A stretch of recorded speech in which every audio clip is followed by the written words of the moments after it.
Welcome to the third lecture in the Henry VIII series. Today we are going to examine why Henry VIII failed to achieve an annulment by 1529.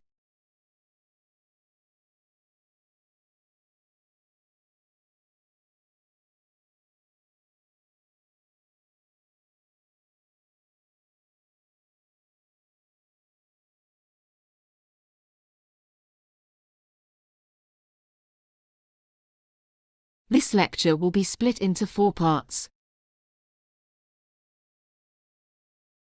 The first section will examine Henry's desire for a male heir known as the King's Great Matter. The second section will examine the religious argument that Henry used to justify an annulment. Then we will examine the Blackfriars Court, which was the legal court where Henry's case was heard before a representative of the Pope. Finally, we will examine how Wolsey's failure to secure an annulment through the Blackfriars Court led to his downfall.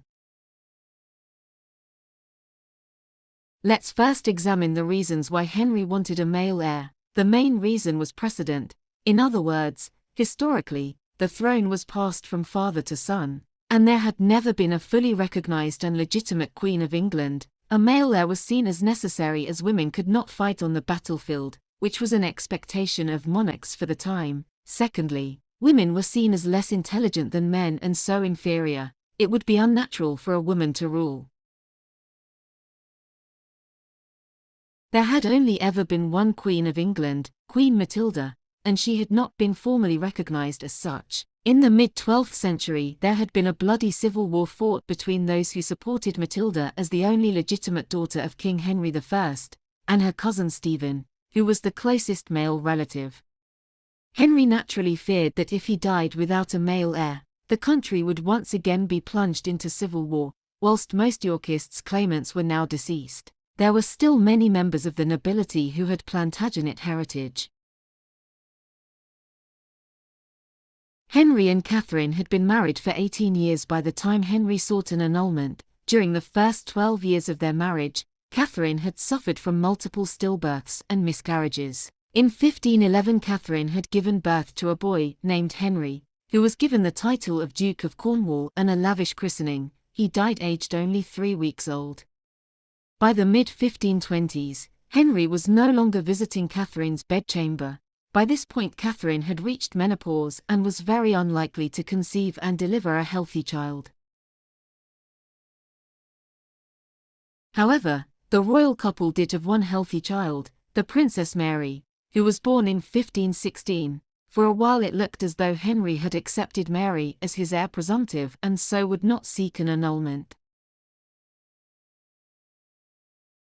Henry also had recognized an illegitimate son born in 1519 to his mistress Bessie Blount. He was given the name Henry Fitzroy, Fitzroy meaning of the king, and the title of Duke of Richmond. The awarding of this title has led some historians to believe that Henry planned to train his illegitimate son to become his heir. However, it is not a strong argument, since the accession of an illegitimate son would have almost certainly caused civil war on Henry's death. Many historians believe that Henry decided to take action because of his infatuation with Anne Boleyn. She was much younger than him and so likely to be fertile. Furthermore, she had refused his sexual advances, telling him that she had no desire to become a royal mistress and so the only way by which they could be together was through marriage. Let's now examine the means by which Henry sought an annulment. There was no such thing as divorce in the 16th century. Marriage was a lifelong commitment made as a holy sacrament to God. Therefore, the only way for it to end was for it to be annulled. This meant the marriage had never existed in the first place. This had serious implications as it would have meant that Catherine of Aragon, a princess of Spain, had been living in sin for nearly 2 decades. It would also mean that their daughter Mary was illegitimate. In order to gain an annulment, Henry had to appeal directly to the Pope in Rome. He was the only man in Europe with the spiritual authority to declare a marriage void. Previous popes had granted annulments for European rulers, but it was a rare and controversial decision. In order for the Pope to grant an annulment, there had to be a legitimate reason based in biblical law. Luckily for Henry, his marriage to Catherine had not been straightforward. Catherine had previously been married to his older brother Arthur for 5 months before his untimely death.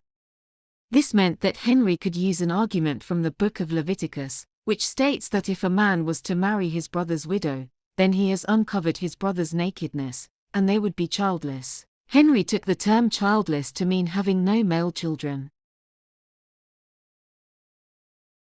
However, before Henry had married Catherine, his father had sought a papal dispensation on his behalf. A papal dispensation is when the Pope dispenses with a biblical law. The Pope did this on the understanding that Arthur and Catherine had never consummated their marriage, and so Catherine was a virgin when she married Henry. This meant that the marriage between Catherine and Arthur was not a true marriage, leaving her free to marry Henry.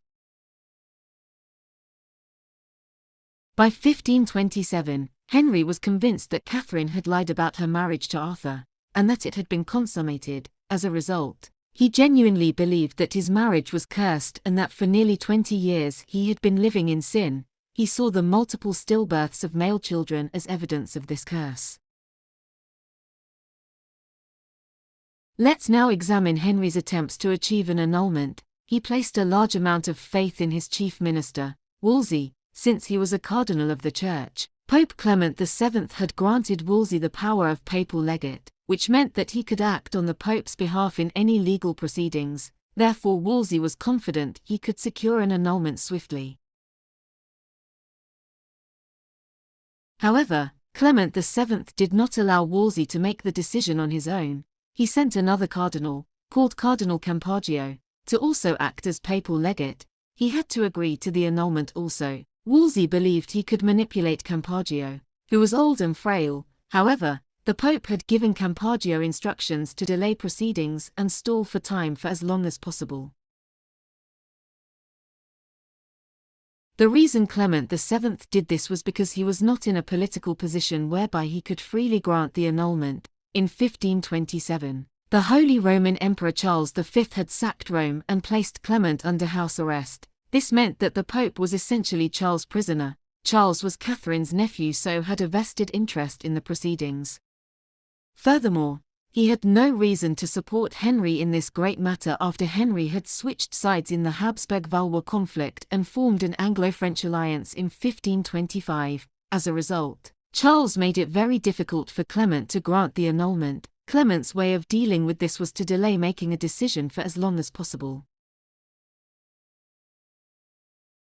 It took a long time for Campeggio to arrive in England, which he did in September 1528. Then it was another 7 months before the court proceedings began in May 1529. They took place in the Law Court of Blackfriars, but is sometimes known as the Legatine Court to denote Campeggio's role as papal legate. Henry could only observe proceedings while various legal and theological arguments were discussed and debated. Despite all these religious debates, the main pieces of evidence came from the accounts of chambermaids and servants who had served Catherine in the morning following her wedding night to Arthur. The court had to rely on hearsay and rumor, and this made the evidence unreliable. It was impossible to judge for certain whether or not Catherine and Arthur had consummated their marriage. Then in June 1929, there was a key turning point in the proceedings. Catherine appeared at court and made an impassioned speech to the king, in which she made her case for being the true and lawful Queen of England. In the speech, she says, "And when ye had me at the first, I take God to be my judge, I was a true maid without touch of man." By making such a bold statement in front of the court, she was making her case clear under God's judgment, and it would have been very difficult for Campeggio to dispute her.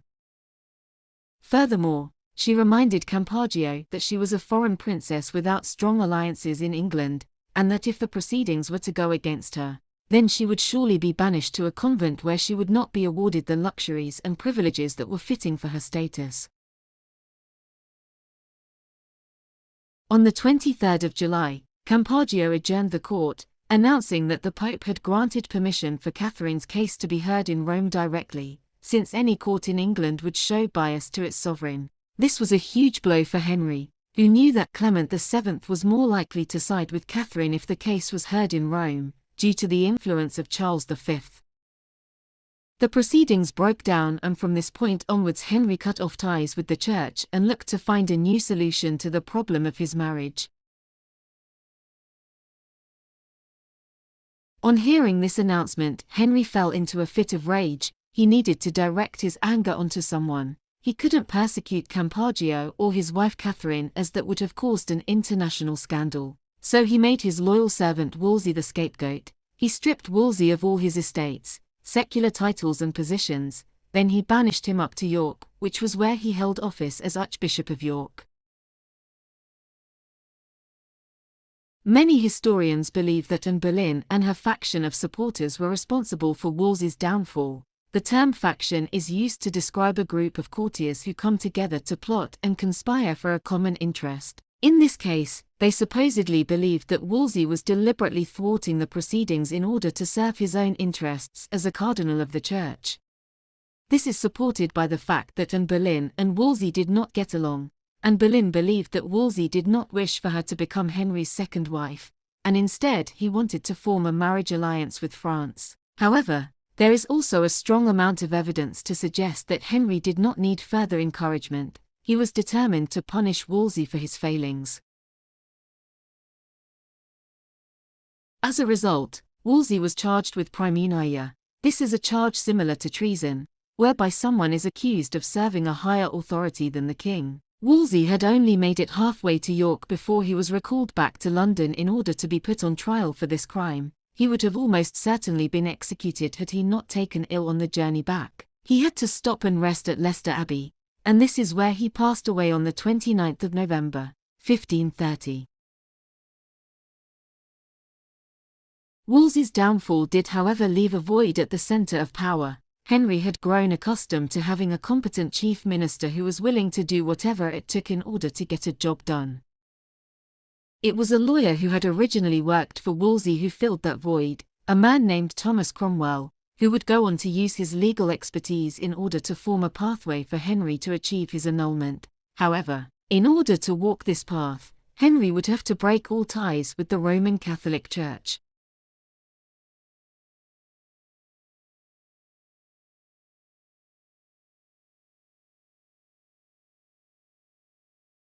Let's now return to our overarching question of why did Henry VIII fail to achieve an annulment by 1529? Firstly, it is important to remember why the annulment meant so much to Henry. Known as the King's Great Matter, Henry genuinely believed that the realm could plunge into civil war if he failed to provide a male heir. Henry relied on religious arguments for why his marriage was cursed by God. He believed that Catherine had lied to him when she vowed that her marriage to Arthur had not been consummated. However, Henry did not have success at the Blackfriars Court of 1529. This is because he could not provide a convincing argument to Campeggio. This was made worse when Catherine publicly vowed that she had been a virgin when she married Henry, especially since Catherine had a powerful and influential nephew in Charles V. Finally, Henry's failure to achieve an annulment resulted in the downfall of Wolsey, who had promised Henry that he could secure the annulment in his position as papal legate. This meant that Wolsey was charged with praemunire and stripped of all his titles and wealth. He was only saved the executioner's axe because he took ill and died. Thank you for watching. Tune into my next lecture to learn about the different steps that Henry took to break with Rome.